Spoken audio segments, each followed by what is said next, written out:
Hello everyone. This is about conditional formatting in Excel. I'll tell you an example for the basic formatting also and advanced also. This is raw sales data. Here I'll start first with the basic conditional formatting. In this data, if I want to highlight those values where the quantity is greater than 20. So first I'll select all the values. Here I don't have to select one by one. I'll use the shortcut.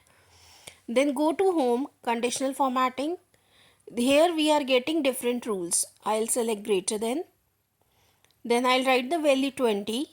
These are different formats. I want to highlight with this selection, with this format. Do OK. Now you can see. Now there is one thing here, you can see we are able to highlight only that column which is quantity. If you want to represent it in a better way, then you would like to highlight the whole row based on this condition, this column value. So first I'll clear the formatting which I already applied. So I'll go to conditional formatting, clear rules, and clear the rules from entire sheet. Now it is clear. Again I'll apply formatting. I'll select the first row and then I'll press Control Shift down to select the whole data downwards. Again go to conditional formatting.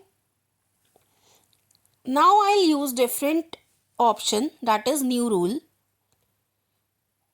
Now I'll use the last option here, that is use formula. Here I'll write equal $2 greater than 20. This means I want to highlight those cells in the D column where the value is greater than 20. Here I am using $2. This means D is fixed. The values will come from D2, D3, D4, D5 like this. Then I can select any format. It could be font, fill or border. I'll select the fill option. I'll fill that with this yellow shade. Do OK. Now the whole row will be formatted where the quantity is greater than 20. You can see. Now this is the better way to represent the data for the particular condition, and this is actually advanced conditional formatting option. Thank you. If you like this video, then please like, subscribe and share the channel, and tell me in the comments that for which topics you would like to see more videos. Thank you so much. Thanks for watching again.